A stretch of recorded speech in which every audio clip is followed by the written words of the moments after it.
Shalom mes amis, nous nous retrouvons aujourd'hui pour parler de la Parashat Bo, du Dvar Malchut de la Parashat Bo. La Parashat Bo est la troisième parasha du livre Shemot, qui est le livre de la Géoula, qui raconte toute la sortie d'Égypte et après toute la traversée du désert avec le Mishkan. Donc vraiment c'est le livre de la Géoula. Et le Rabbi nous dit que la première parasha de ce livre, qui est la parasha de Shemot, nous raconte, ça correspond à la première période, c'est-à-dire la période de Galout.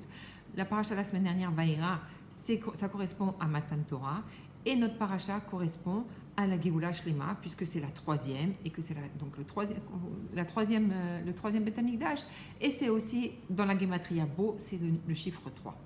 Et pourquoi cette parasha, elle nous correspond vraiment, c'est vraiment la parasha de notre génération.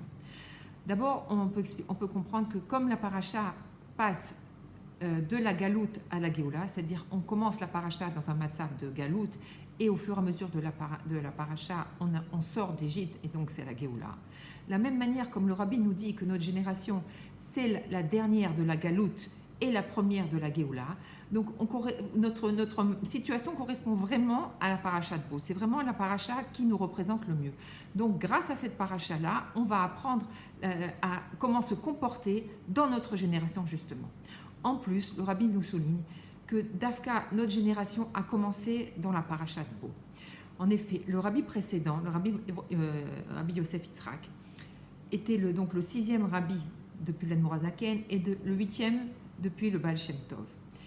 Le Shabbat Yud Shvat Tafshin Yud, il est parti de ce monde. Et donc, comme on sait que quand la génération, elle marche avec le chef de la génération, puisque le chef de la génération, c'est notre tête, et nous, on est le corps. Donc, si à partir du moment où le chef de la génération part de ce monde, alors c'est la fin de la génération. Mais évidemment, le monde ne va pas rester avec un vide. On dit même qu'avant que le soleil se couche, le soleil déjà rayonne.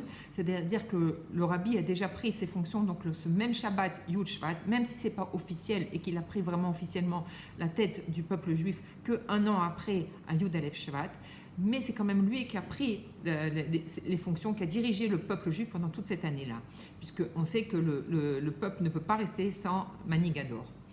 Donc, ce Shabbat Yud Shvat, c'est le début de notre 7e génération et la 9e génération depuis le Baal Shem Tov.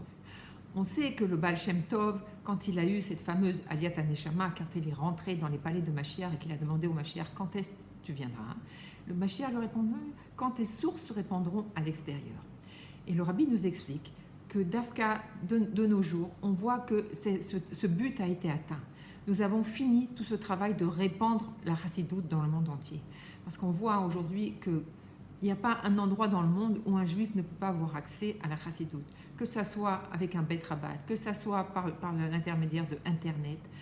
Toutes les sources sont diffusées, même le Rabbi a même été jusqu'à diffuser la chassidoute aux non-voyants. Donc que les livres soient traduits dans toutes les langues et même aux non-voyants. Donc on voit qu'on a atteint ce but-là. Donc on est vraiment dans la génération qui va accueillir Mashiach. Maintenant, on va parler un peu de la paracha. Notre paracha s'appelle Bo El Paro. Et elle nous décrit, comme on l'a dit, la Géoula, la sortie d'Égypte. Pourtant, si on regarde bien le nom de la paracha, Bo El Paro, ça veut dire viens en Égypte. Donc c'est le contraire de la Géoula. Donc ça nous montre que Bo El Paro a un sens caché qu'on ne comprend pas a priori. Donc on va voir ça. Il y a encore une autre question que le Rabbi pose. Il nous dit Bo El Paro, c'était valable au temps de Moshe Rabbeinu, mais de nos jours, Paro a disparu, on l'a vaincu. Qu'est-ce que ça nous apporte aujourd'hui? Quel enseignement on a pour aujourd'hui? Alors pour comprendre tout ça, on est obligé de se référer au Zohar. Le Zohar nous explique que le monde, il est rempli d'Akadosh Baruch Hu, qu'il ne peut pas y avoir quelque chose qui existe sans une parcelle de Dieu, puisque c'est Dieu qui crée le monde à chaque instant. Ça veut dire quoi? Ça veut dire que même les choses les plus mauvaises ont leurs racines dans l'Akdosha. Et comme on peut voir, Dafka, Paro, qui était l'être le plus vil, le plus cruel du monde, puisqu'on sait qu'il égorgeait les enfants juifs pour recueillir le sang et prendre un bain avec ce sang-là, donc on peut voir à quel point il était cruel. Eh bien, même lui, sa racine, elle était dans les palais de Gdusha en haut. Et pas seulement dans la Gdusha, c'était à un niveau très très haut de Gdusha. Donc c'est bien sûr un principe qu'il faut bien comprendre, que le Paro, il avait sa racine dans la Gdusha.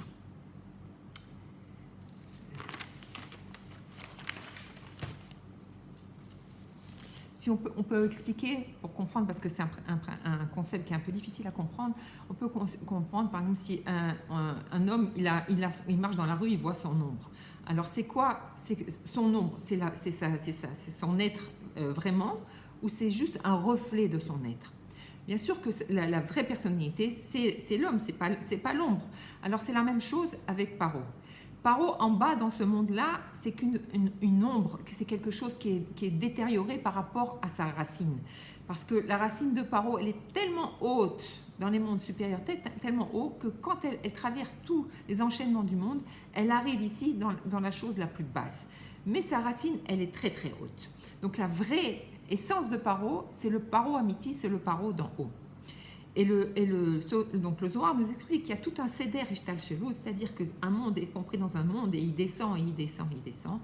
Et tout ce seder-là, il est avec un ordre précis, avec un processus très très précis, avec un sujet très très précis. Tout est réglementé. Et au-dessus de ce monde-là, il y a un monde où là, toutes les lumières, toutes les forces divines, elles arrivent en un instant et avec une force très très forte.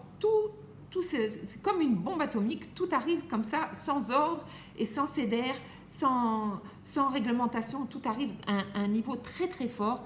Et ça, c'est là, on dit que c'est le palais de Paro en haut, c'est là où Akadosh Baruch Hu, il se révèle dans toute son essence.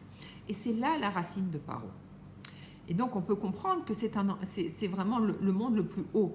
Quand on peut imaginer qu'à la fin du Seder Ishtal Shelut, alors commence la création des Malachim et commence la création de certaines Neshamot. Et nous, on est en dessous de tout ça. Donc ce monde du palais de Paro, c'est le monde le plus élevé, où il y a toutes les lumières divines, toute la force, toutes les forces, Chesed, Gvura, toutes les forces en même temps. Et donc vraiment, c'est comme une explosion de force divine. Alors on peut bien comprendre qu'un être humain ne peut pas rentrer dans cet endroit-là.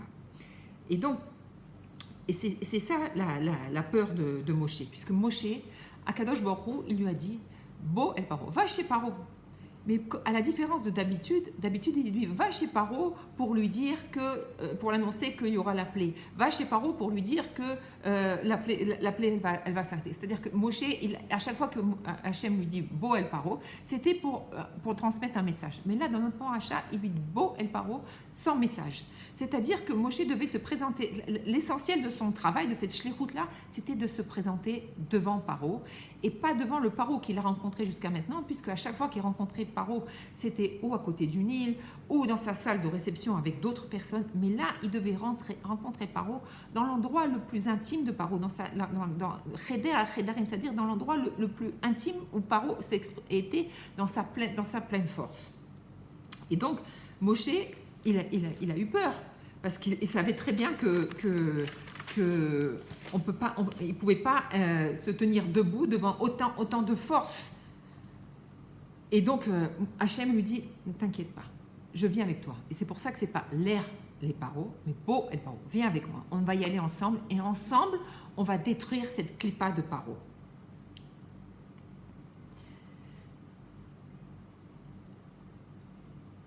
Et donc, quand il rentre dans la salle de Paro, qu'est-ce qu'il voit? Il voit le Tanim et le Tanim et l'Ion, c'est-à-dire la source du mal. C'est-à-dire, on sait que c'était la source du mal. Et il voit cette bête immonde, et il voit en même temps que sa racine, elle est très très haute, elle est au-dessus de tout. Alors évidemment, il a eu très peur. Comment ces deux choses peuvent être en même temps? Et on voit que Paro, lui, il sentait cette force-là. Il sentait qu'il était invincible, qu'il avait des forces. On sait que c'était l'homme le plus intelligent, l'homme le plus fort du monde. Il sentait qu'il avait cette force infinie, mais ça ne veut pas que ça venait d'Akadosh Baruch Hu, ou même s'il le savait, il a voulu l'oublier, à tel point qu'il a réussi à se persuader qu'il s'était créé tout seul et qu'il avait créé le Nil et qu'en fait, il était Dieu. Donc, il se pensait invincible, et c'est pour ça qu'il était au summum de sa gava et qu'il a dit à Moshe Rabbeinu, c'est fini, la prochaine fois que tu me verras, tu ne pourras pas me voir une prochaine fois, sinon tu vas mourir. Parce qu'il savait que Moshe ne pouvait pas atteindre ce degré, ne pouvait pas le rencontrer dans sa pnimiut, dans son essence. Alors, il lui a dit, tu ne pourras pas me voir. Tu ne pourras pas me rencontrer à cet endroit-là. Mais là, la grande surprise, c'est qu'Akadosh Baruch Hu, il accompagne Moshe. Et donc là, tout devient possible. Et donc, c'était quoi le but de tout ça? C'était d'arriver à casser cette clipa de Paro et d'Afka à l'endroit même de sa résidence, c'est-à-dire dans les palais supérieurs de Paro. C'est-à-dire pas seulement de rencontrer Paro en bas, le Paro qui est simplement l'ombre de Paro, c'est-à-dire l'entité qui est mauvaise dans ce monde, mais aller rencontrer Paro dans sa source pour détruire sa clipa. Parce que la clipa de Paro, c'est quoi? La clipa de Paro, c'est empêcher le flux de notre intellect influencer nos midotes. Et qu'est-ce qu'on voit Paro? C'est les mêmes lettres que Oref, le cou.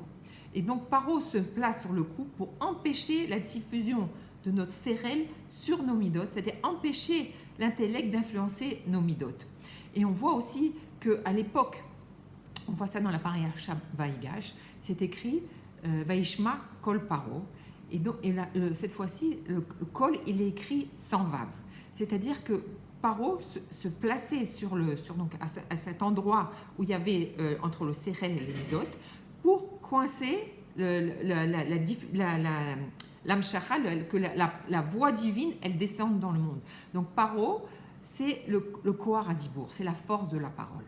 Et si on voit Moshe, quand la première fois qu'il a rencontré Akadosh Baruch Hu au buisson, il bégayait, il n'avait pas le kohar adibour. Et Akadosh Baruch Hu lui a dit, Moshe s'inquiétait, comment je vais aller parler avec Paro si je ne peux pas parler? Et Hachem lui a dit, t'inquiète pas, je serai avec toi. Et on voit qu'à chaque fois que Moshe a rencontré Paro, il parlait normalement, parce qu'Hachem était avec lui. C'est le kohar d'Akadosh Baruch Hu qui lui permettait de parler. Donc là, quand ils l'ont rencontré Paro dans son Etsem, dans son palais, toute la mission, c'était de lui reprendre sa force, de lui reprendre le kohar adibour. Et donc, c'est ce qu'il a fait. C'est-à-dire, c'est comme si qu'il avait enlevé la prise de Paro et que Paro s'est dégonflé, il n'y avait plus rien. Et il a récupéré ce kohar adibour. Et grâce à ça, après, il a intégré cette force-là grâce à la présence d'Akadosh Baruch Hu en lui. Et donc, il a récupéré, et ce qui a permis après de pouvoir arriver à Matan Torah et de transmettre la parole divine au Bnei Israël. Et là, on voit qu'à Matan Torah, Moshe Rabbeinu était guéri de son bégaiement, il parlait normalement parce qu'il avait donc récupéré ce kohar adibour. Voilà pour la première partie, on se rejoint pour la deuxième partie, Bezrat Hashem.